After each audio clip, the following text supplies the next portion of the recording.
sobrang pakapait na tatang niya. Walang tinapay na kanya kahit. Marami kang maging kasalanan. Hindi ka din yun. Sobrang masiyahin. Marami natutuwa sa kanya. Gusto niya lagi nasa paligid niya, masaya. Gusto niya walang umiiyak. Kahit masama pakiramdam niya, pipilitin niya maging malakas para lang makita na nasa paligid niya na wala na siya. Masiyahin niya. Pag umaalis ng galing ibang bansa, lahat ikukwento niya. Unti ko damit niya. Maliliit na bagay, ikukwento niya. Lahat ng narating niya. Sobrang kami nagmamahal kay tatay kasi napakakul ng tatay ko, Jetrox nga.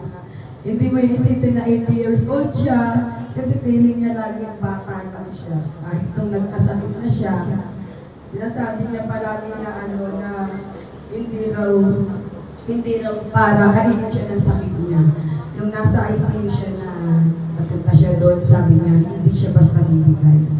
Kaya niya, lagi na sinasabi niya, wala siyang pwedeng hindi siya gawin para sa amin. Magkasama-sama lang kami ng Pasko. Alam niyo ba yung kwento ko lang, nasa ICU siya, namatay na lahat, siya lang ang buhay. Ang sabi niya, mahinang nilalang daw ng mga kasama niya. Tapos tinawanan niya, para ilang gawin niya kasi strong brother siya, hindi siya basta bibigay. Ayun na. Sobrang saya niya. Nagpapasalamat din ako siyempre kay Ate Jari, Kuya Tara kasi sobrang ang dami niyang narating bansa. Meron siyang isang papel na sinusulatan ng mga bansang pinupuntahan. Sinabi niya sa meron siya isang papel, hindi ko lang alam kung nasaan. Mas paano ba ako?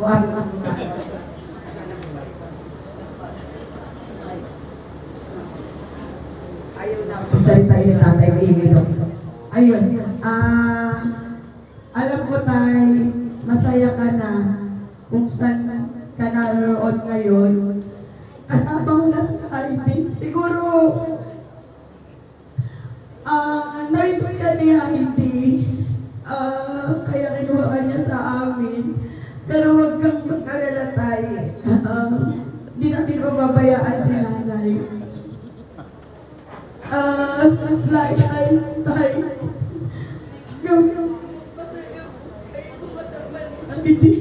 Huwag mo pamingin-tintin, lalo si nanay. Lagi mong sinasabi sa akin, paano si nanay pag nawala ka. Pag huwag siyang intindihin, aalagaan siya magkakapatid. Para sa iyo, yung masalit pa lang, tatay. Mahal na mahal ka namin.